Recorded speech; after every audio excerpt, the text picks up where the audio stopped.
యూపీలోని ప్రయాగ్రాజ్ మహాకుంభమేళాకు భక్తులు పోటెత్తారు. తెల్లవారుజాము నుంచే లక్షలాది మంది భక్తులు అమృత స్నానాలు ఆచరిస్తున్నారు. దేశ నలుమూలల నుంచి పెద్ద ఎత్తున తరలి వస్తుండటంతో త్రివేణి సంగమంలోని ఘాట్లు జనసంద్రంగా మారాయి. మహాకుంభమేళా ప్రారంభమైన జనవరి 13 నుంచి ఇవాల్టి వరకు సుమారు 40 కోట్ల మందికి పైగా భక్తులు అమృత స్నానాలు చేసినట్టు యూపీ సర్కార్ ప్రకటించింది. గతంలో ఎన్నడూ లేని విధంగా ఈసారి మహాకుంభమేళాకు విదేశాల నుంచి భారీగా భక్తులు తరలి వస్తున్నారు. ప్రధాని మోదీ, పలు రాష్ట్ర ముఖ్యమంత్రులు, గవర్నర్లు సహా రాజకీయ ప్రముఖులు మహాకుంభమేళాలో పవిత్ర స్నానాలు చేశారు. రాష్ట్రపతి ముర్ము రేపు మహాకుంభమేళాకు రానున్నట్టు యూపీ సర్కార్ అనౌన్స్ చేసింది.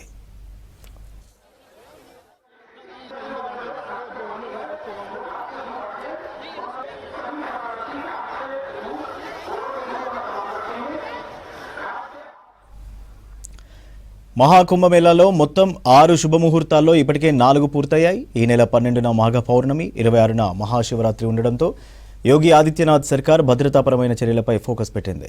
మహాకుంభమేళాలో ఎలాంటి ఇబ్బందులు కలగకుండా అధికారులు ఎప్పటికప్పుడు రివ్యూ చేస్తున్నారు.